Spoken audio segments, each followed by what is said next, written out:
Bien chers amis de Café Évangile, Hérode avait donné l'ordre d'arrêter Jean le Baptiste et de l'enchaîner dans la prison à cause d'Hérodiade, la femme de son frère Philippe que lui-même avait prise pour épouse. Nous célébrons en ce jour la mémoire du martyr de Saint Jean le Baptiste, celui qui était le précurseur qui a préparé le chemin pour la venue du Sauveur et Rédempteur Jésus-Christ. Pourquoi célébrer le martyr de Saint Jean le Baptiste? Quelle est la particularité de ce martyr? La célébration de cette mémoire est en relation avec le mystère de la passion du Christ lui-même. Il n'a pas seulement annoncé le Christ comme la vérité de par sa parole, mais il a annoncé jusqu'à donner sa vie pour cette vérité. Tu n'as pas le droit de prendre la femme de ton frère. C'est un péché, c'est un mal. Ne le fais pas, lui a dit Jean-Baptiste à Hérode. Beaucoup sont ceux aujourd'hui qui encore vivent ce genre de martyrs comme Saint Jean le Baptiste pour avoir dit la vérité, pour avoir défendu le faible, pour avoir défendu le vrai, le droit, le juste. Ils sont pleins aujourd'hui aussi qui meurent comme Saint Jean le Baptiste, qui meurent à cause de la cruauté des puissants de ce monde. Mais s'il y a personne qui annonce la vérité, chers amis, comment est-ce que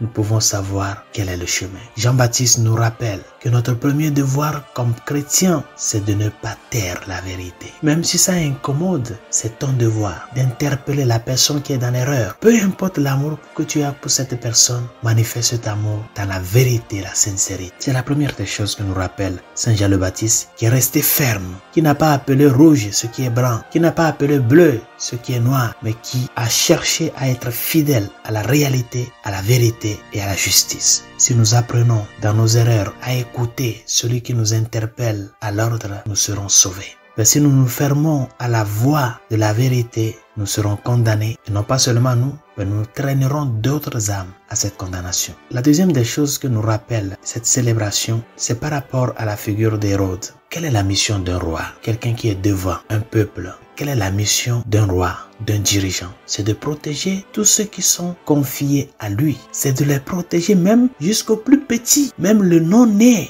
C'est la mission du roi. C'est la mission de tout dirigeant de défendre la vie de ces personnes-là qui lui sont confiées. On ne peut pas se dire un dirigeant d'un peuple, d'une nation, d'un État en promouvant ce qui va à l'encontre de la vie de ces personnes, en promouvant des lois qui vont à l'encontre de la dignité de la personne humaine, en promouvant des lois qui ne favorisent qu'une minorité et que la majorité ploie sous le joug de la souffrance. Si tu es dirigeant, peu importe là où tu es, même si tu es devant une petite entreprise, peu importe la mission de dirigeant que tu as, n'oublie pas que la première des choses, c'est de protéger ces personnes-là qui te sont confiées. Et tu es la première personne à les défendre, à les protéger contre toute attaque. La mission d'un roi, la mission d'un dirigeant, ce n'est pas du favoritisme pour son bien, mais d'être prêt même à donner sa vie pour son peuple. C'est ça la royauté du Christ. Je suis roi, c'est pour cela que je suis né, pour rendre témoignage de la vérité. Il a rendu ce témoignage-là, étant roi, jusqu'à donner sa vie. Chers amis, c'est là le Seigneur nous attend. Revenons à la vraie conscience de ce qu'est diriger les gens. Ils sont pleins aujourd'hui les nations qui ploient sous la malgouvernance de par leurs dirigeants.